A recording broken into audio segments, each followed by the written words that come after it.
Sports. It's big freaking fans in Georgia State. Sitting here again talking about the same things. Are we live? Are we live? Are we good? I think we're good. I think so. I think we're doing spectacular. Red, how's your voice? It has healed up. So the video you guys saw that I uploaded today, that was recorded on Monday when it was probably at its worst, but I had literally no time left to not record. So it's a lot better. Thank fucking God, because I sounded like I had just gotten done smoking 20 Cuban cigars while getting my ass choked out by fucking Triple H or something. But you know what that illness was? Just the summary. The illness was the summary of what it was an entire week of nonsense and fuckery and debauchery, even, dare I say, in college football. Squid, I think you know what I'm about to say. Perchance.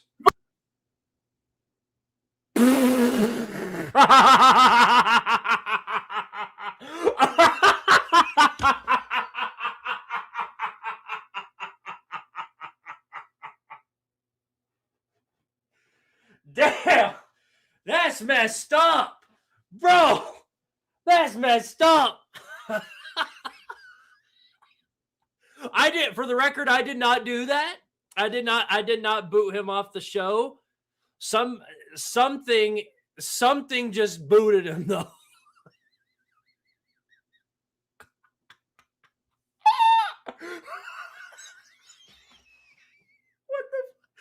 The timing of that was immaculate. You could not have timed that better. Welcome back, buddy.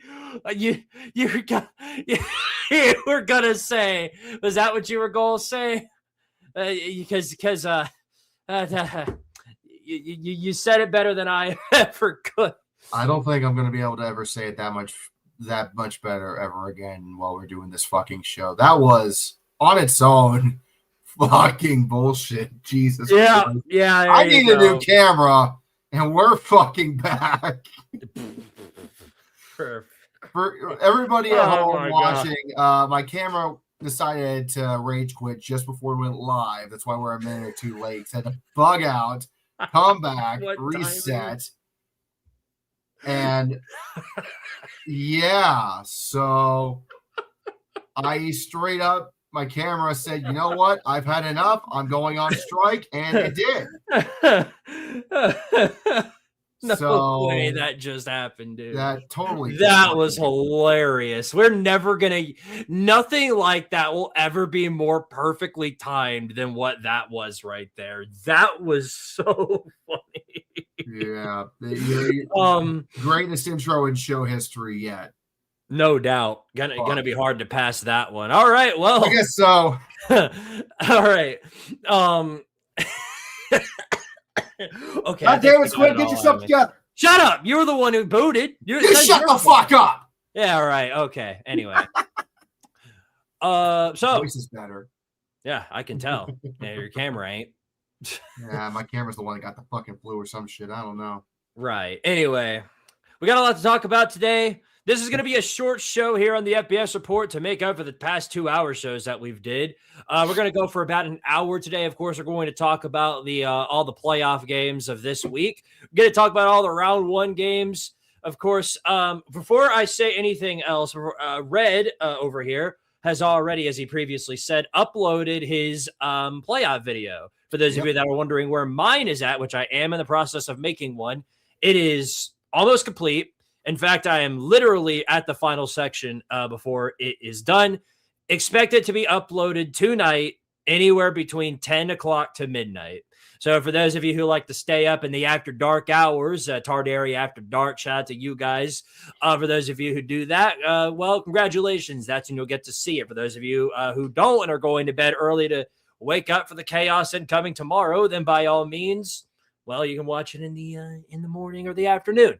So there you go. That's the that's what you're looking at right there. All right. Well, now that we got that out of the way, let's go ahead and get into some of the talks for today. And I guess we got to start out with the course of something that has happened well after the playoffs are revealed. We haven't really gotten much of a chance to deep dive into it. I uploaded a video about it, and then turns out way more stuff about it came out. And then I had to take it down because of how just absolutely insane it was. First, to be completely fair, I thought it was quite funny. You just uploaded it like an hour too early.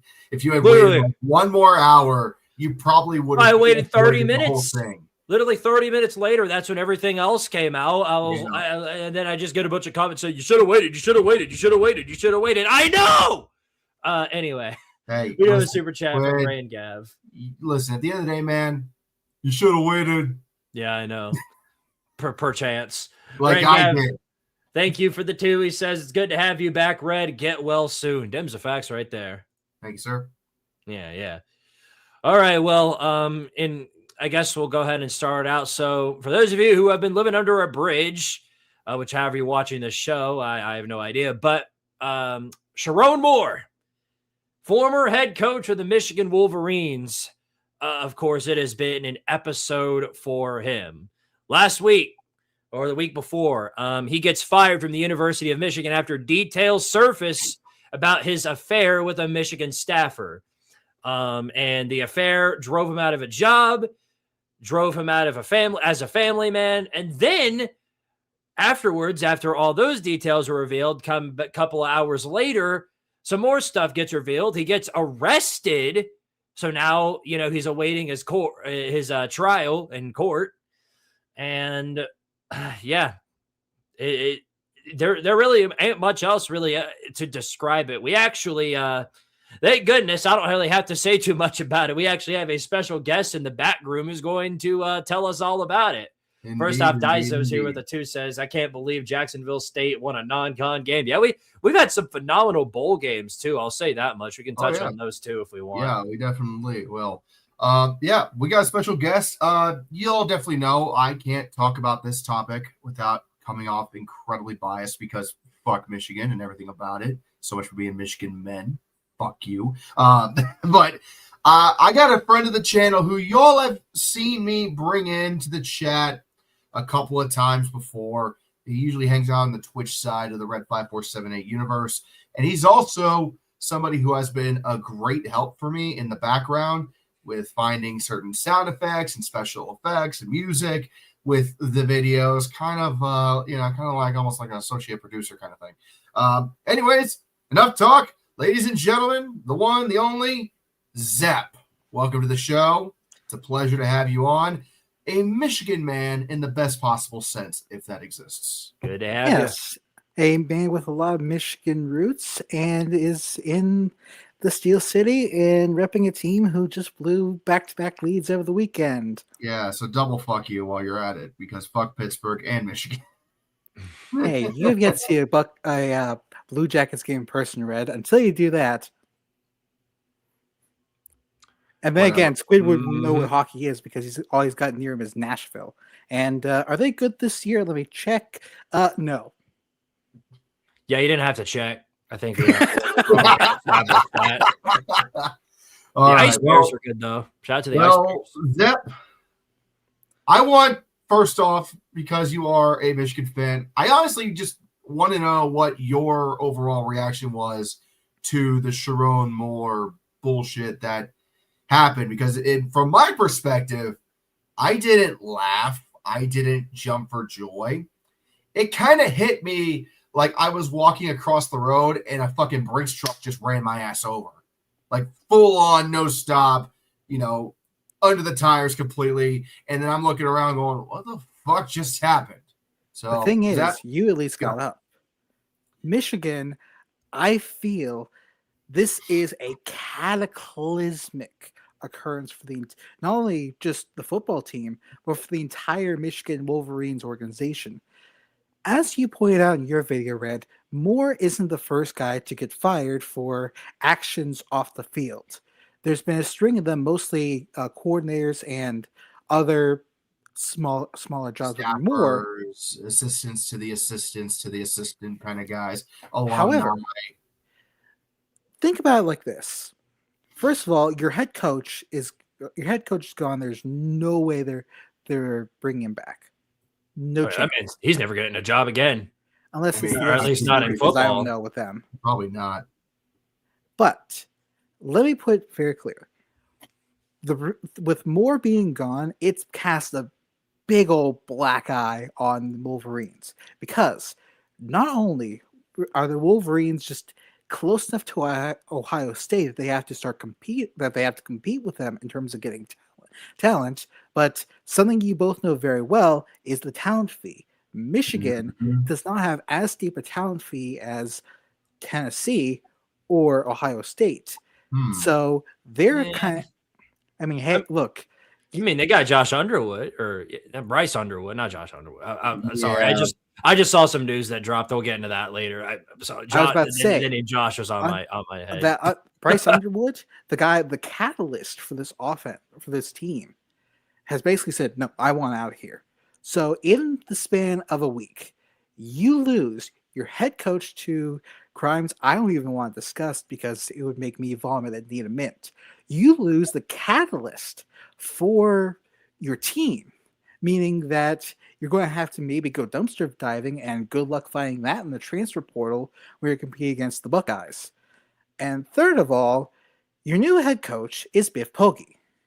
Biff Poggi, being somebody who watches the bottom 10 from ESPN, the bottom 25 from CBS, Biff Poggi is a name I know well because his only major gig has been at Charlotte. Now, the 49ers, no matter who they have, I mean, shoot, they could have Ryan Day as coach and maybe get 4 wins.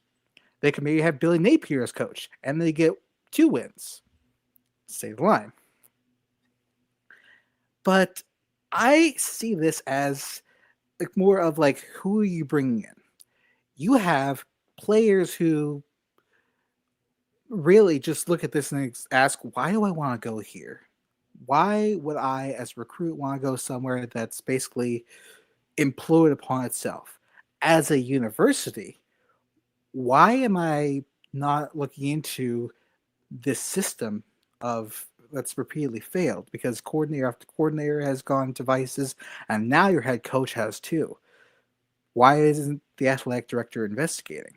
And on top of that, keep in mind where they are. You have Indiana on the rise, Penn State existing, Ohio State basically running the conference, Oregon, they're usually a threat until they play the top team in the conference. Where do you sit as a team that's basically having to almost nuke it and come back up 2 years after basically Jim Harbaugh left and you had to, well, nuke it? It feels like what we kind of see with a few teams and say like, God, what would be a good example? I like there's a lot of teams in the Houston market in the mid 2000s that got really hot, really successful, and then almost immediately just boom, full implosion and everything falls apart because they went all in, come hell or high water, and the bill came due.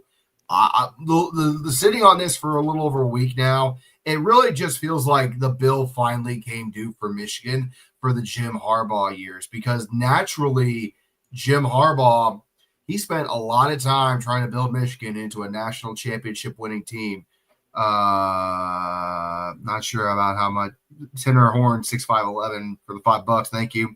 Not sure how much you know about how much all the allegations did Michigan school admins knew and how long. That's a great question, honestly, and one that nobody outside of maybe a couple of insiders that can't talk about it probably doesn't know.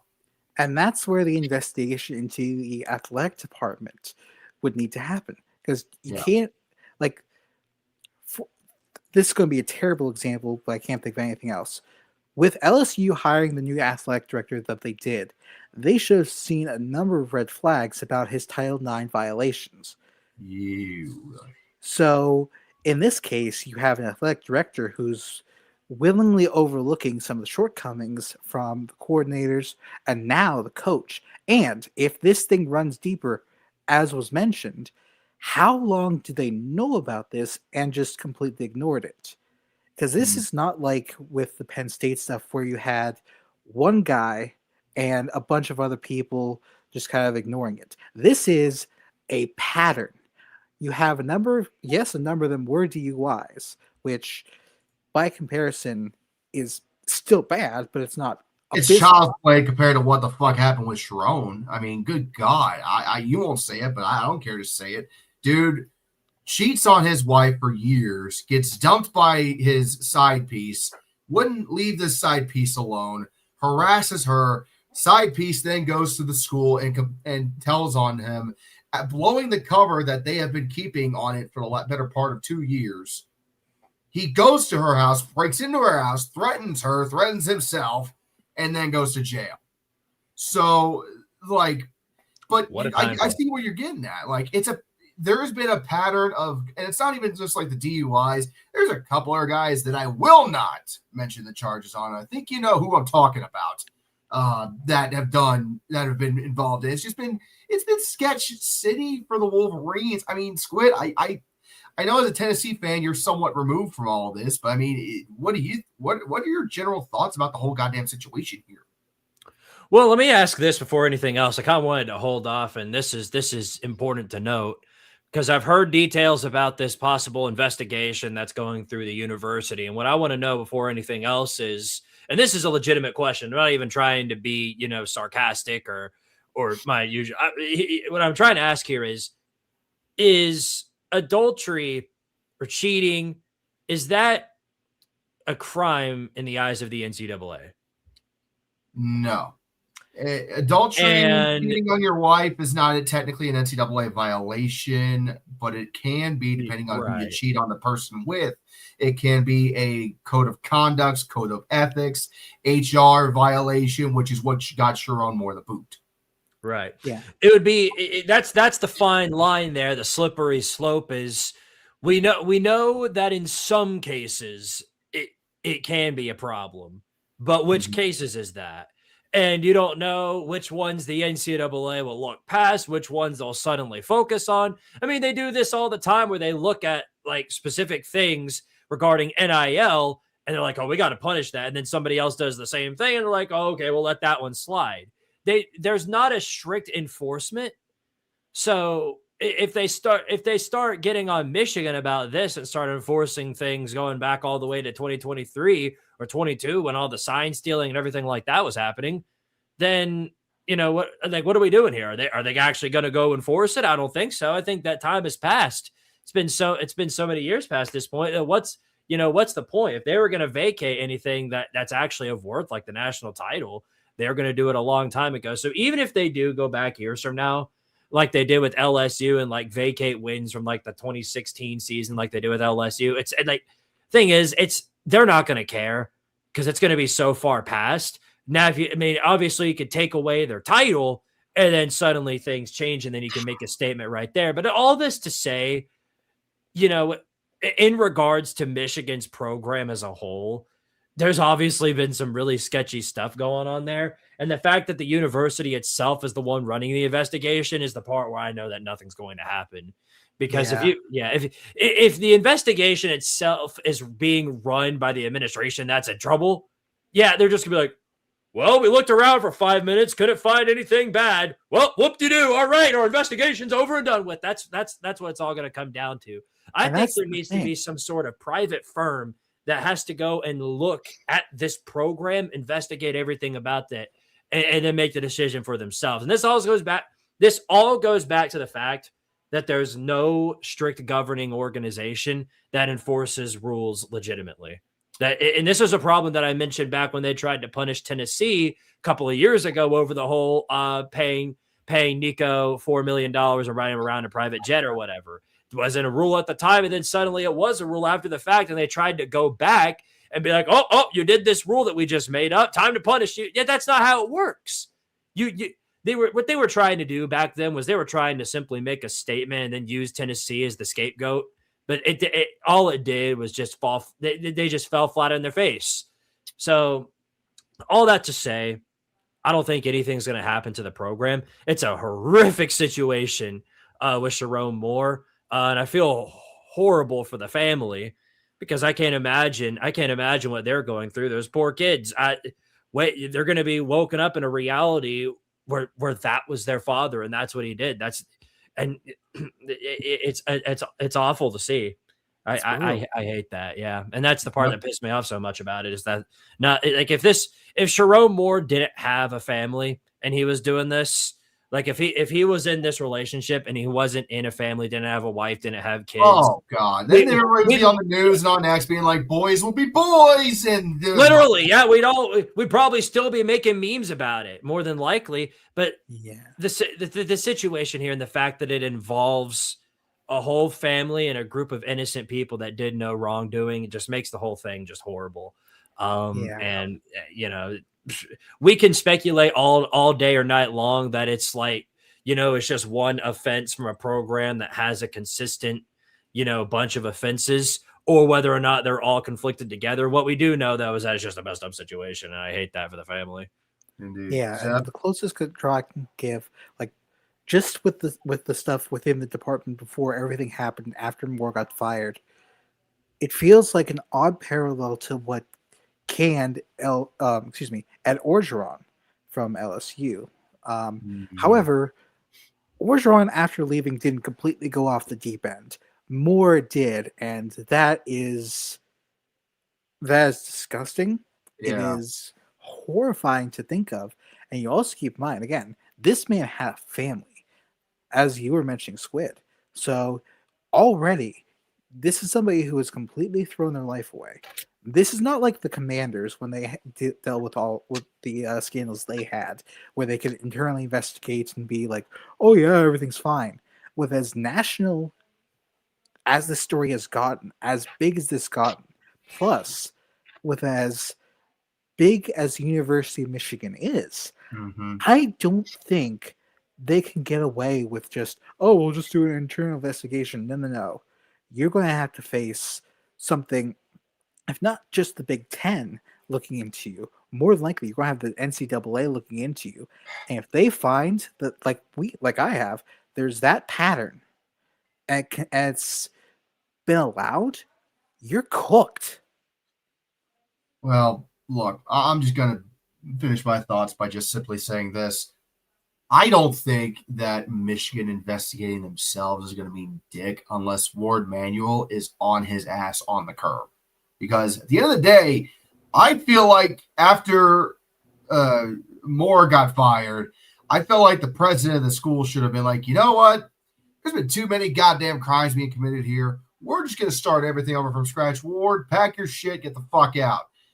They're not doing that. Instead, they're going and doing an internal investigation ran by themselves, as far as I know. And we could say, oh, well, the Big Ten should investigate. Why the fuck would the Big Ten investigate Michigan? They're one of their top schools. Why would they willingly sully their conference when, the main problem child, as far as they're concerned, is currently awaiting its trial in January? And if the NCAA forces them to. The NCAA may not. It doesn't have that power, yeah. Yeah, I was going to say, that's the last thing I want to mention. What power does the NCAA still have besides the governing body for the sports between all the programs? What the fuck can the NCAA even do? The last chance that the NCAA actually had, in my opinion, to do anything of any sort of weight was when the Harbaugh investigation finished and they had the option to levy some actual severe penalties on Michigan for going out of their way to steal signs and cheat.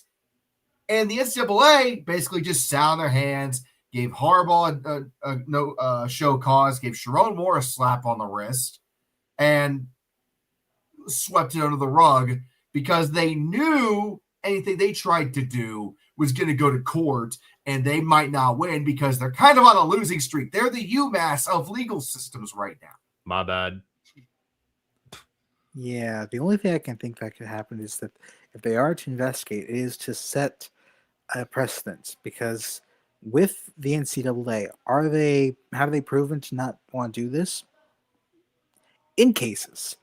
With the conference, is it the same deal? Pretty much. However, between the Orgeron case, which was a blip on the radar, compared to now Moore, which is a black eye so big it makes Red's forehead look small, I think Damn. we're. Thank you. I'll be here all weekend. I think that what this should do is, if it doesn't set a precedent for like how this kind of stuff is handled in the future, it shows that the NCAA really, really just doesn't care so long as their guys can play football. That's an NFL thing, which we could talk about all day how that's a bad idea. But in college, I mean, shoot, it's like you're getting a bunch of Bulldogs, but worse. And we all know how much Squid Great. loves to hate on the Bulldogs, justifiably so. Mhm. You know I it. mean, I make jokes Well- about Red seeing Michigan gear because I know that's his biggest rival. But if Squid suddenly shows up in Georgia Bulldogs merch, I am going to actually wonder what kind of Twilight Zone moment I walked into. And Or then I'll just make how sure much this is money he tainted. lost in a bet. Yeah, the day that happens, the day that I wear Georgia merch is the day this a skinwalker takes over my body. So if you see that ever happen, run in the opposite direction. But I do have some good news for those of you in the comment section, or wherever else, wanting divine retribution because of what Michigan has done, waiting for them to get their punishment. I do have some good news for you. I think that's going to happen, but it's not going to be in the conventional way. What I think is going to happen is, they haven't had their coaching search yet. They're having to deal with all of this. It's probably going to what I would guess is going to happen is Biff Poggi is probably going to be promoted to the head coach. That would be my guess. But there's the other possibility, and this is one that I talked about earlier. This is also a significant possibility. So the thing is, with all of these coaches that are looking at the Michigan job, any legitimate real head coach that's at a program on an equal level with Michigan right now has no interest in going to that program, because if they do receive any sort of punishment, they want nothing to do with that. And that is a legitimate concern. So none of these legitimate coaches want anything to do with that.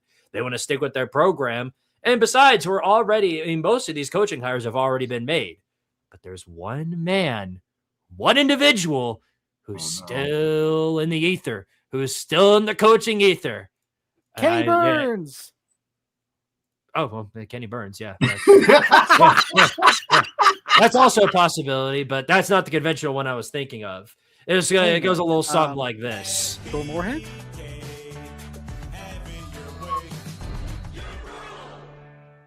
I think they're forced to hire the Burger King. Ryan Kelly. God fucking. I think they're going to be forced to hire the Burger King. I think that's what's getting ready to happen. I think they would rather deal with Biff Poggi for an interim year and then have him for 1 year and then just try again next year for a full-time coach. That's what when Tattoo Gate happened with Ohio State back in 2011 and Tressel resigned and very late in the coaching cycle for that year, they didn't try to hire a different head coach. They thought they had a guy, but they couldn't get one. So what they did is they went with Luke Fickell for a year, which ended with Ohio State's only losing season in the 21st century. They went 6-7 after losing the Gator Bowl to Florida.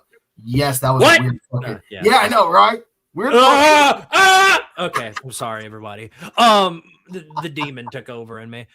Anyway, I said the bad word. No. Yeah, if this had happened, if all this had happened in like July, I would probably agree with you, and I would say that they would just take Poggi because they wouldn't have the time to do a coaching search. They'd be getting into fall camp by that point. But it's not even the turn of the newest year yet. We're not even in 2026.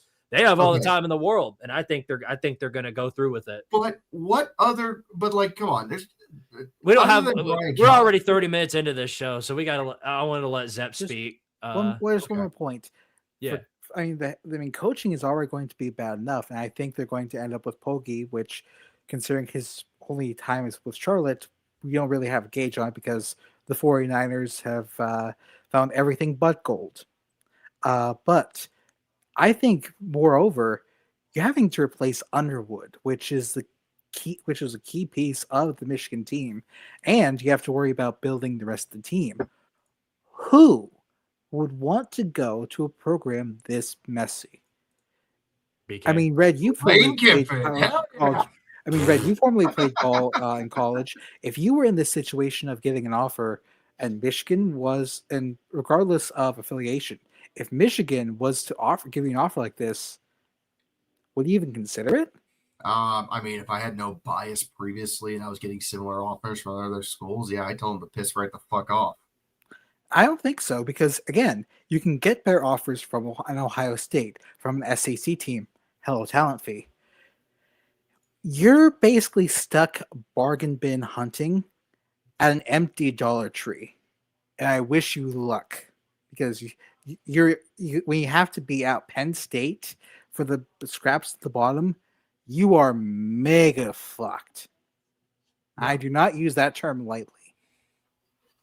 Well, Zep, I gotta say, man, this has been a pleasure to have you on camera, to finally see you in person and get the face behind the text, man, and very insightful commentary on the whole situation. Thank you for bringing your perspective to the show for this segment of it, and we'll definitely be talking to you again here very soon, I'm sure, and yeah, we'll be in touch about some of the other shows we talked about the show. And meanwhile, I got some disappointing Penguins hockey to watch.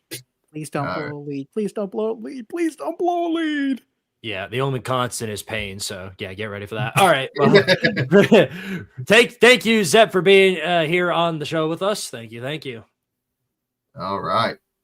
Well, that was fun having Michigander in the ether with this. Yeah, definitely provided some great information on the Sharon Moore stuff. Yeah, yeah, we'll see. We'll see how it pans out. There's all the time in the world for things to transpire with that. All right. Well, before we get into the latest with the bowl games, and of course we'll talk about the playoff games too. The transfer portal opened up as of recently, and we have a bunch of names that entered the portal, a bunch of big names that entered the transfer portal. The first one, of course, being Sam Leavitt from Arizona State. I didn't think he'd go through with that, but I guess it isn't the most surprising thing. I mean, it don't surprise me a whole lot, especially if some of the rumors about Kenny Dillingham potentially jumping ship to Michigan here soon, maybe might be true. I mean, but y'all's got to remember, like, what he's done damn near everything he wanted to do at Arizona State, and then coming into next year, I mean, they're going to be kind of really at the beginning of the beginning again. So who the fuck knows, honestly, but maybe he'll find a better offer on the portal. He might end up back at Arizona State, though. He didn't actually have that great of a year. Right. And then, of course, we kind of all expected this one after the whole Billy fiasco. DJ went the wrong way. He's hit the transfer portal. He has left Florida. I don't know where he's going to go. I don't know who'd want him, but yes, Lagway has hit the portal. I think that you're not going to find an SEC school that's going to want DJ Lagway. He might, at best, end up in a Big 12 school somewhere. Penn State. Penn State. Yeah. Penn State, maybe at the Big 10. I mean, fuck, Arizona State. They need a quarterback now. I could see that as a pretty decent fit for DJ, honestly. Well, we got to get into these bowl games, so I'll just list off some of these other quarterbacks that enter the portal, and then we can get a move on here. North Texas, Drew Messmaker. Yeah, he hit the portal. Saw that coming a mile away. Oh, yeah, that's going to be a good pickup for somebody. I know that. Yeah. This one just dropped. This is why I mentioned the name Josh earlier. Josh Hoover, TCU's quarterback. He just hit the portal. Literally 30 minutes ago. Like, right, we started the show and he had hit the portal. So yeah, no, that's funny. But yeah, no, that's again, another great pickup. That could be because again, Joey Aguilar is playing in our bowl game, which I'll have more details on that. Don't you guys worry. I'm going to leave a post telling you guys about what I'm going to do about the protest. So yes, that's still happening. Hoover's going to be one of the top gets in the portal for this. Yeah, absolutely. The reason, he could, I could absolutely see him in Knoxville. Same as Brendan Sorsby from Cincinnati. Good pickup for somebody there. He's going to hit the portal. Another one that was obvious. Bo Pribula from Missouri hit the portal. Not so obvious. Holy fuck, right? Yeah, right. He could be going back to Penn State. That's possible. That's very possible. But I mean, it's going to really depend on, what the system is that they're going to need in there. I mean, Campbell's going to be a great coach for him to work with, but that's they got to have the NIL money. And I'm hearing that they just don't have enough NIL money to really compete right now. The donors have been pulling back in droves ever since the James Franklin bullshit really kicked. Right. And then Aiden Childs, he also hit the portal, Michigan State's quarterback. Whether it's to McDonald's or Wendy's is yet to be determined, but Maybe the Charlotte 49ers. Probably. I would think so, but yeah, no, he's also hitting the portal. A couple other names are also up in the air, but those are at least some of the significant ones. Yes, there's plenty of other names in the portal, and as those continue to progress, we'll be sure to cover those, or at least I which will. One of those in the portal, really quickly, which one of those that you just mentioned in the portal would you find the most desirable candidate? Oh, Drew Messmaker, absolutely. I would agree with that. Messmaker really did a lot this season that made me perk my eyes up because he's got a lot of fucking potential. He's got a great arm. He can throw the ball deep, and he can hit his targets really well. Not to mention he can make plays. But the problem for Drew is that he's a freshman, and he's green as shit. Not trying to be a pun for the mean green. He threw a lot of goddamn picks, and really dumb picks at that. So I think once he gets into a good system that is really good at developing quarterbacks, who the fuck knows? Honestly, I could see Lane Kiffin maybe trying to give him a look at LSU. I really could. Different leagues. Different leagues, my ass. That kid's got potential. He could be. No, absolutely.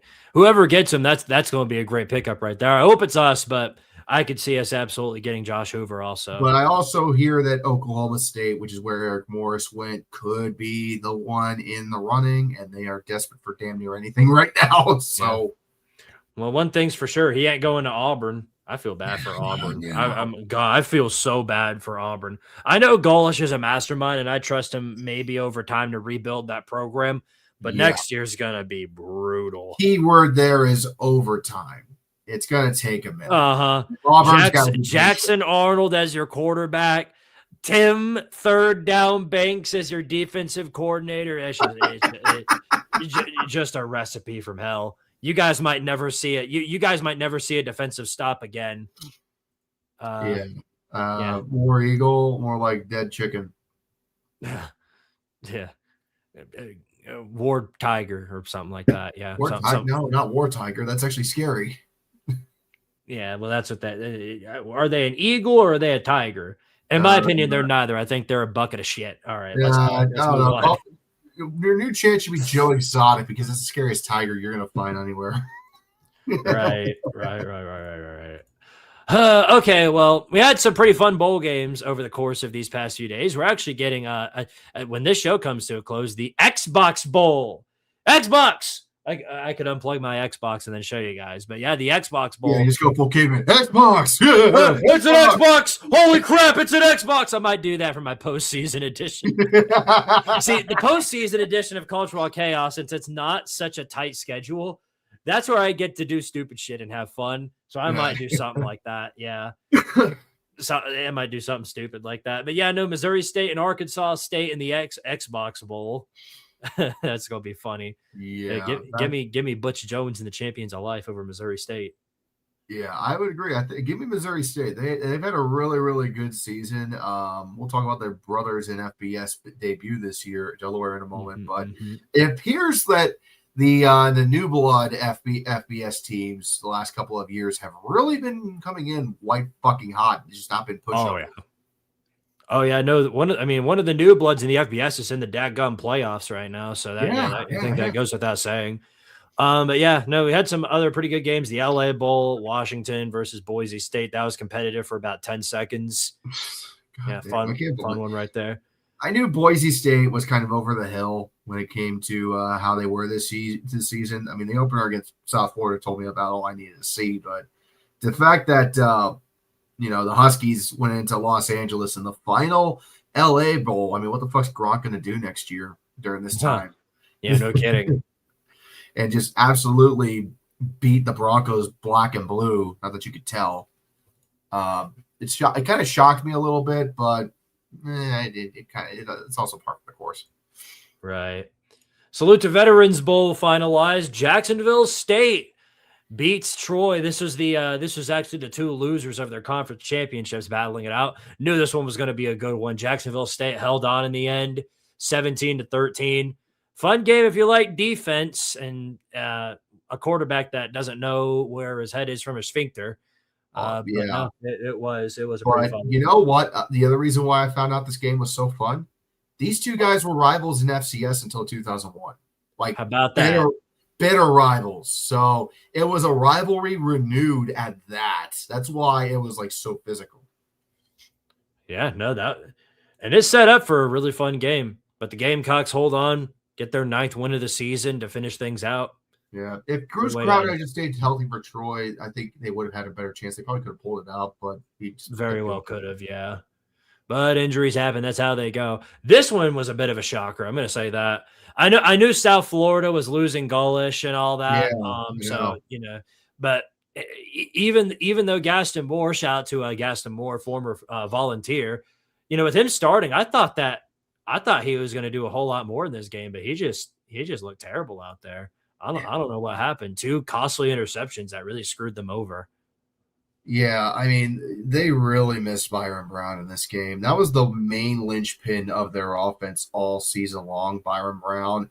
I mean, no Byram, no bingo, right? But you got to look at Old Dominion here, really.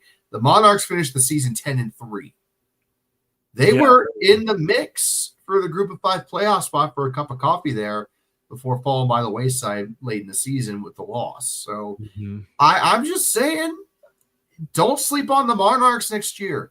They reset and get a few key pieces in place. I mean, they could make a run.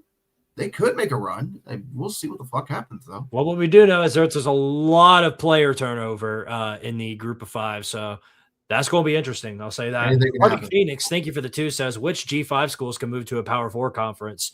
I mean, South Florida is definitely on the board, right there, right next to Central Florida. Yeah. If the Big 12 ever needs more key pieces, there you go. South Florida's been begging for it since the days of the Big East, and when the Big East fell apart and they kind of got relegated. The one team that I would say right now that could easily make the jump into a Power 4, like, say, I don't know, the ACC, if a certain team or two leaves, James Madison.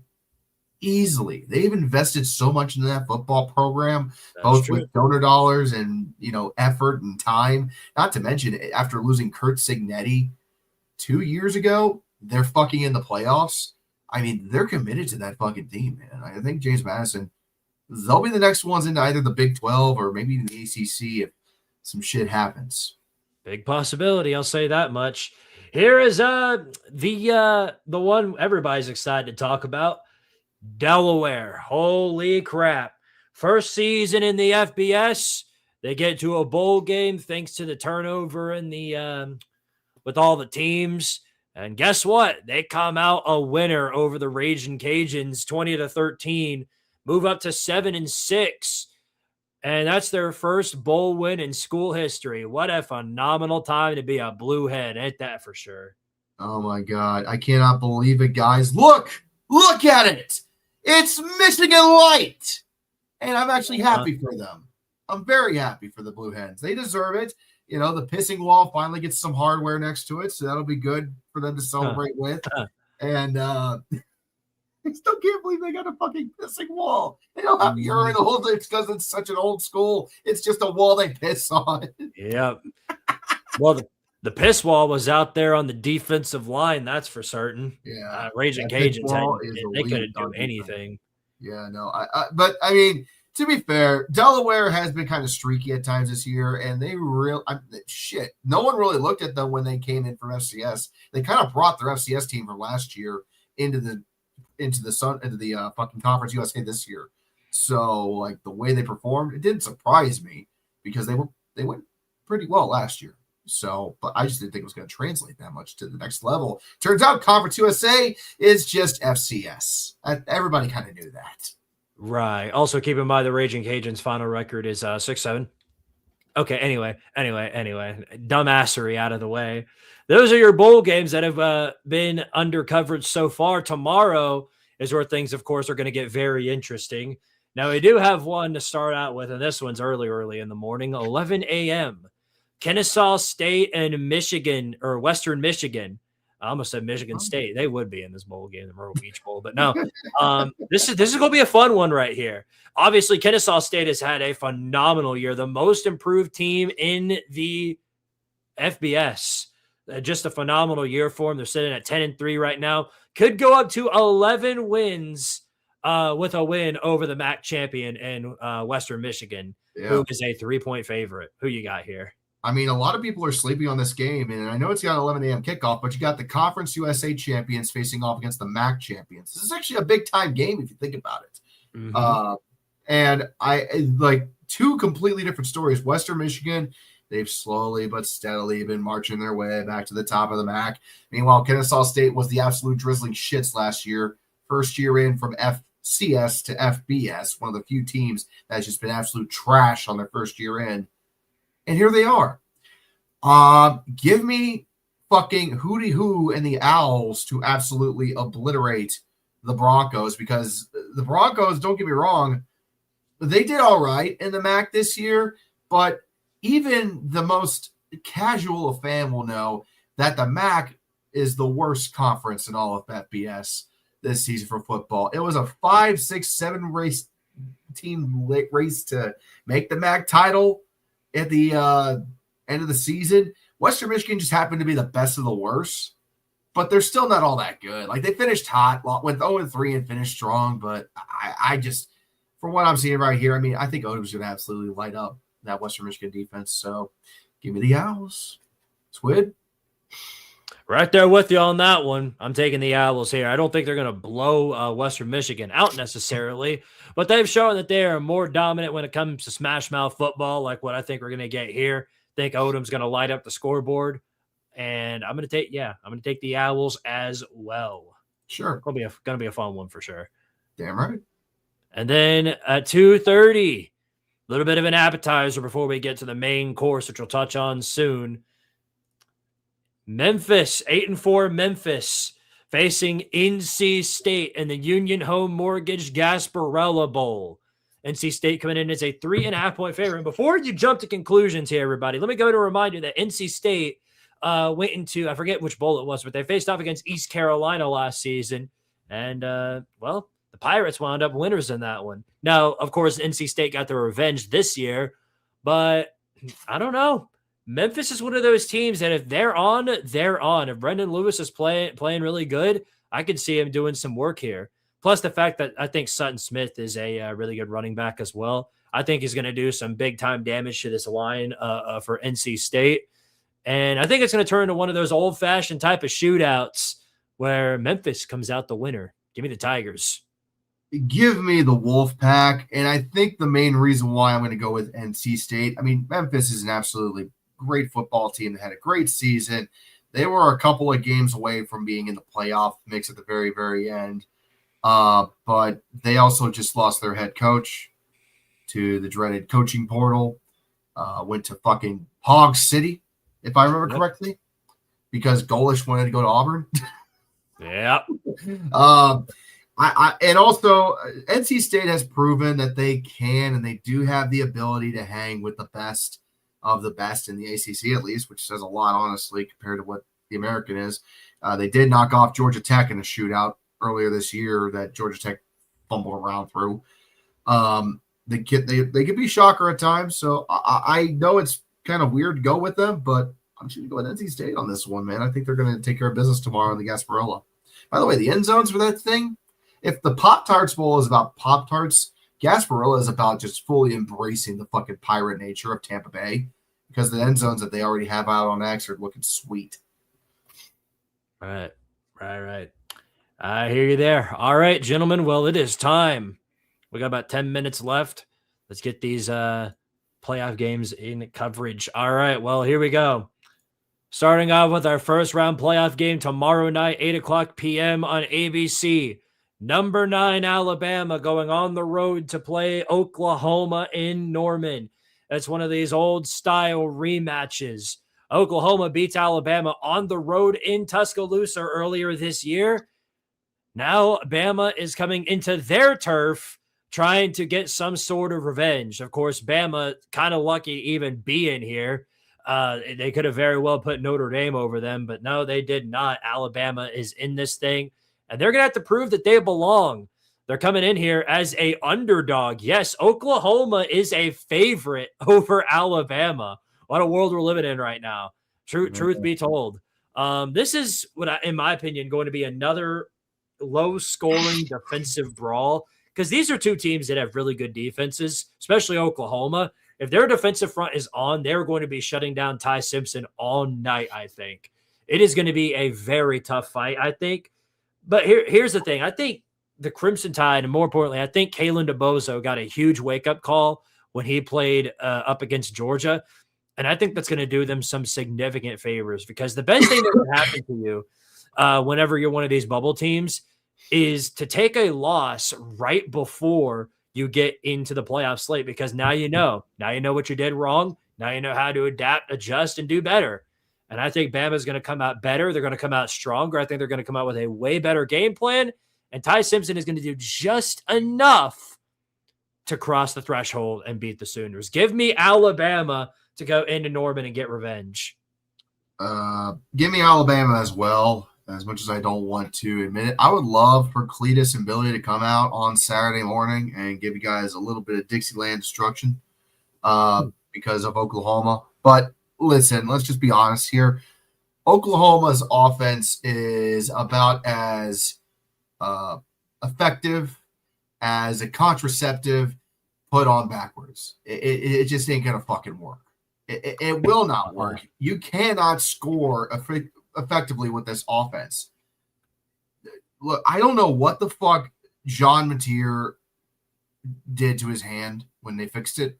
He needs to go back and get a goddamn refund, because he has been absolute shit ever since he's gotten hurt.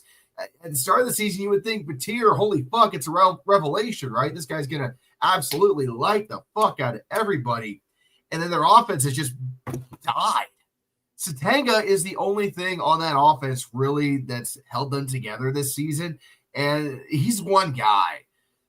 The defense is what makes Oklahoma deadly. The defense is why they're here. The defense is why they beat Alabama the first time, and I don't think they're going to be able to adjust to playing Alabama again in the same season with the same personnel and be able to win again, because you don't beat Alabama 2 times in a row in the same year unless apparently you're Michigan or something. I don't fucking know. So give me the Tide. They're gonna roll through. I think Oklahoma's only favored because it's in Norman. You know, it's like a margin of error favored here. Give me, yeah. Fuck you, Bama. But, yeah, it doesn't matter, because whoever wins this game is going to be sacrificed to the Signetti. You get the idea. You get the idea. They got to go play. Yeah, they got to go play Indiana in the Rose Bowl. Yeah, imagine the Hoosiers beating Alabama in the fucking Rose Bowl. Heads would explode on Paul Feinbaum's show the following day. Yikes! All right, next up, and this is the one I think a lot of people are going to have their eyes on, because it's, in my opinion, the most unpredictable. We got our new. This should have been a 7:30 game. They kind of missed out on this one, but it's at 12 o'clock p.m. at noon for us Eastern timers. Number 10, Miami, going on the road to Texas A&M. Miami and A&M, in other words, both of Notre Dame's quality losses battling against each other here. A&M's coming in as a 3.5-point favorite. Basically, these two teams are completely even in my eyes. The only thing separating the two is the fact that the 12th man is the one hosting. So I think that's going to make a big difference in this one. Very, very hard for me to say, though. In my opinion, it's very hard for me to say that Miami comes out and wins this game, because when it comes to both of these offenses, I trust A&M's a whole lot more, especially with the home field turf. Carson Beck, and Miami fans know this, Carson Beck is due for an interception in every single game. Not just that, but he's due for potentially more, especially if he's battling up against a defense as good as A&M's got. And I think they're going to be all over him. I think they're going to basically be torturing him the entire night. I think they're going to have trouble shutting down Malachi Toney. I think he's going to put up some good numbers. But even if, here's the thing, if Malachi Toney comes out of this game and he's got more than 100 yards rushing, I would say that Miami comes in here and then wins. However, I don't think he's going to get there. I think he's going to get around 50, maybe 70. I don't think he's going to get to that 100 number. I think they're going to do just enough to shut him down. And while it's going to be close, I think Marcel Reed and the Aggies are going to come out on top here at home. I think to answer your question as to why this game is at noon, it's because of the fact that you got to deal with the TNT deal as well. They got to have their games at certain times, and ESPN wanted to hog, of course, the Alabama game, and obviously this one because they're the best two games and give TNT the scraps, which is what we're going to talk about here in a minute. There's that, number one. Number two, Oregon's on the West Coast. You can't ask them to play at noon Eastern in Oregon. It's not going to happen. And you got to give Ole Miss a little bit of time to drink in the Grove before you can let them in the stadium and play football. So I think that's the other reason why they were doing it like this. Look, I'm just going to be honest here. I don't think it's that close of a decision to make. I think this is A&M's game to lose. And the reason why is what I'm seeing on the screen right here. It's Miami literally saying, we're going to line up Malachi Tony everywhere. Well, you can't. He's one fucking guy. And you mentioned Carson Beck's due to throw an interception. He's going to throw 3 in this game because he usually throws multiple picks in big-time games. Multiple games this year against Louisville, against it's like 2 or 3 other games where he threw like 2 or 3 different interceptions. But mainly the Louisville one, which was the real like, holy fuck, this kid is bad game. This is why Georgia let him walk. He's not clutch. He is the opposite of clutch. Malachi Tony is the only reason why this offense is worth a flying fuck from the get-go. And that's the only thing really keeping them together. That, and everyone's like, oh, well, they finished hot. Who the fuck did they play the end of the season? A ranked Pitt? That's the best they got? And Pitt wasn't ranked. Pitt wasn't even ranked. No, they were ranked 22nd. When Miami played them? I think so. I think so. No. Notre Dame beat them, and then I think they fell out of the rankings. They fell out. And then we might need a fact checker on that, but I think that's what happened. They should have been ranked. I remember distinctly they were ranked. If they were ranked, they were ranked. The point is, they weren't ranked after that. But fuck, they should have been ranked to begin with. After that, they were 22 when Miami played them. All right, my bad. Good. Go ahead. I think there's a lot of flaws with Texas A&M in the sense of like, their offense is great. Their defense is a great defense at times. Then they'll play Notre Dame and give up 42 goddamn points. So they'll play South Carolina and have to score 4 touchdowns in a row to win the motherfucker. So there's a world where Miami can go into College Station, stun the Aggies. The Aggies mount a late comeback, and it's just enough, and then they shit the bed and battered Aggie syndrome galore. I don't think that happens this time, personally. But we'll fucking see, I guess. I guess we'll find out in due time. But yeah, the U may not be back still. You down. Well, when have they ever been up, though? That's what we all ask ourselves. All right. 2001, I think, was the last time the U was up. Ed Reed, 5 rings. Yeah, 30 for 30. Yeah, we get it by now. Okay. Yeah. All right, next up. Speaking of rematches, look what we've got here. We got another clean, old-fashioned rematch here. Okay, well, since you're going to do that, just go ahead and tell us what you think about this game. I vomit. I faked the vomit sound on that one, not because the matchup itself, but because like everything around this matchup is just, especially if you've been drinking for the last 2 weeks in Oxford, Mississippi.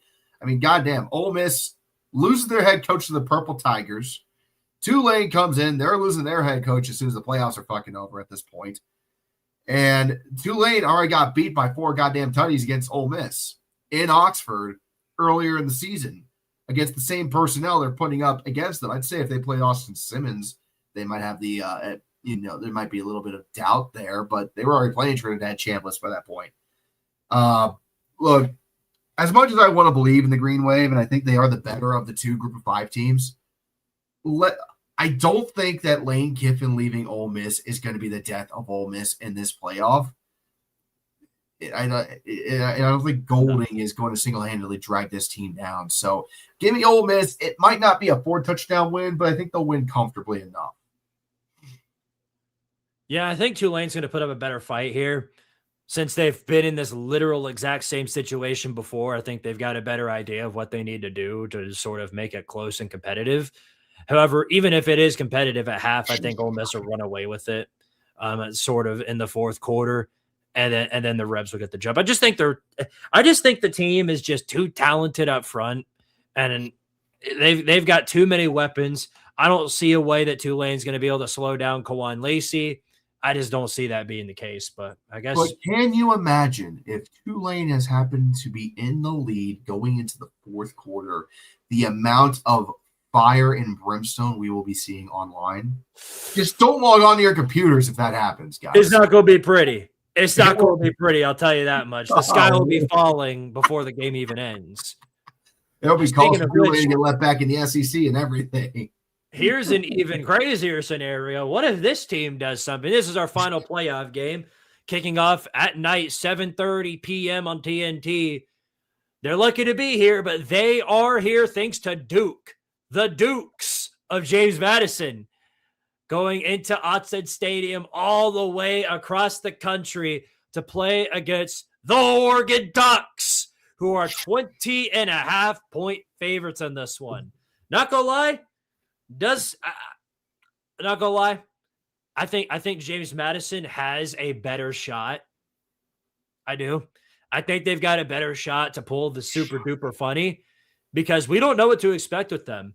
And they've proven already that they can go blow for blow with some of these higher rated teams. I mean, look at what they did to Louisville. They didn't win the game, but they made it very competitive all the way up to the fourth quarter. Yeah, mind you, that same Louisville team beat another playoff. They beat another playoff team this year. So got to keep that all into consideration. It's all very, very important to note because this team, I think up front, is a whole lot better than people are giving them credit for. That's why they were able to blitz through the Sun Belt schedule. And I think Oregon is going to be in a bit of a fight here. But same thing with Ole Miss. I think the Ducks are just far too talented. But here's the difference, I think, and that is I think Dante Moore is going to be more prepared for this situation than Trinidad Chambliss is, and that's why I think they're going to sort of run James Madison over through the air towards the end of that game. I think they're going to run away with it that way, and that's how the Ducks are going to win. So while it's going to be a good fight for about 2.5, maybe 3 quarters, the Ducks are still going to get the W. Give me Oregon. Look, I want like hell at least one of these group of 5 teams to win, if nothing else, just to shut the fuck up these commentators that I've been hearing for the better part of a week, bitching and moaning about how you shouldn't even have group of 5 teams in there when you literally have to, or you're going to get your asses sued to hell and back. Ask the BCS about that shit, by the way. Watch my video about that. Look, let's just call a spade here. Does James Madison have the talent on paper to beat Oregon? No. Does James Madison, in all likelihood, have the ability to beat Oregon? No.